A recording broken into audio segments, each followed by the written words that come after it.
I'm John Griffin. This is Chapter 3, Fitzroy Inn.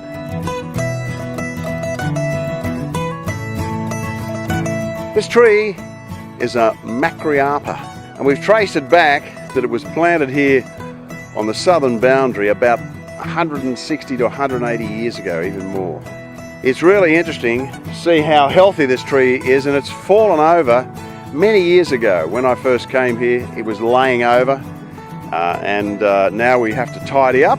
And I thought I'd share this with you because it's an amazing part of the history of the inn. There's a little problem in that about 60 years ago, somebody trimmed the hedges, but since that time, they've been left and they've been neglected. So today, what we're doing is we are trimming the trees out to give them more life so we can retain them, because there's plenty of life left in them. They are beautiful trees. If you count the rings in this, it counts up to well over 170 years.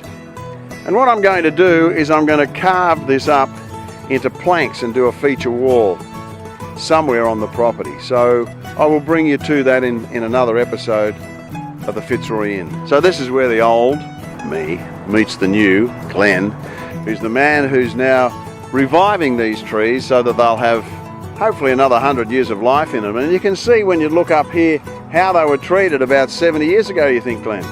Look, probably give or take, John. It's hard to say, but all we're doing is, trying to prolong the life of them, taking the weight off where needed. Yeah, because they get these big bowl effects in them. You get the rain, you get the wind, get all the dirt comes through them, and then basically you can see over here, you got little trees basically growing in the guts of them, and all that's basically just all compost and decomposition, breaking down. It's a garden in a garden. Well, virtually, yeah. Another part of the rejuvenation of this area of the inn was to revive this old fence. This old fence is over 100 years old. It's all hand cut, hand slabbed together, and we've been able to salvage most of it to put it up just really not as a security, but just as a screen, so that it's a great place to do photographs, and it really adds to the ambience of this part of the inn. It really sets this part of the inn up.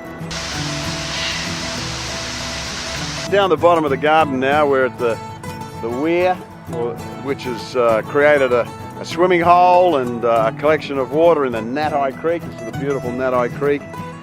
And that just about wraps up this third episode of history. The tree and the fence and the weir, they're all here for you to come and enjoy and observe what's nearly 200 years old, 180 odd years old and longer. Till next time, bye for now.